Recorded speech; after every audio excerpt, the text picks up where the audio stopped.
ஹிஜாபை நீக்கி வாழக்கூடிய பெண்களே, அல்லாஹ் அலங்கரித்த, அல்லாஹ் அழகாக்கிய உங்களுடைய உடலை உங்களுக்கு தகுதியான ஆண்களுக்கு மட்டும் வெளிப்படுத்துவதிலிருந்து விலகி இருக்கக்கூடிய பெண்கள் இந்த செய்தியை கொஞ்சம் சிந்தியுங்கள்.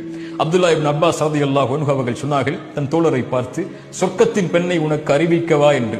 அவர்கள் ஒரு பெண் கடந்து சென்றார்கள். சொன்னார்கள், இந்த பெண் அல்லாஹ்வுடைய தூதருடைய சபையில் ஒரு முறை வந்தார்கள். வந்து சொன்னார்கள், யா ரசூலல்லாஹ், எனக்கு நோய் வலிப்பு இருக்கிறது. நோய் வலிப்பு ஏற்பட்டால் என் ஆடைகள் விலகிக் கொள்கிறது மக்களுக்கு முன்னால். எனக்காக அல்லாஹ்விடத்திலே துஆ செய்யுங்கள். அல்லாஹ்வுடைய தூதர் சொன்னார்கள், பெண்ணே, இதற்காக அல்லாஹ்விடத்திலே துஆ செய்கிறேன். அல்லாஹ் அந்த நோயை நீக்கி விடுவான்.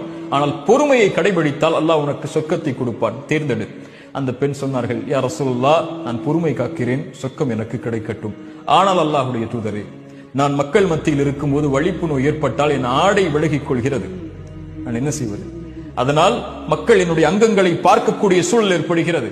அல்லாஹ்விடத்திலே அதற்காக மட்டும் என் வலிப்பு நோய் ஏற்பட்டாலும் பரவாயில்லை, பொறுமை காக்கிறேன், என் ஆடை விலகிவிடக் கூடாது மக்களுக்கு முன்னால் என்று அல்லாஹ்விடத்திலே துஆ செய்யுங்கள் என்றார்கள். அல்லாஹ்வுடைய தூதர் ஸல்லல்லாஹு அலைஹி வஸல்லம் துஆ செய்தார்கள்.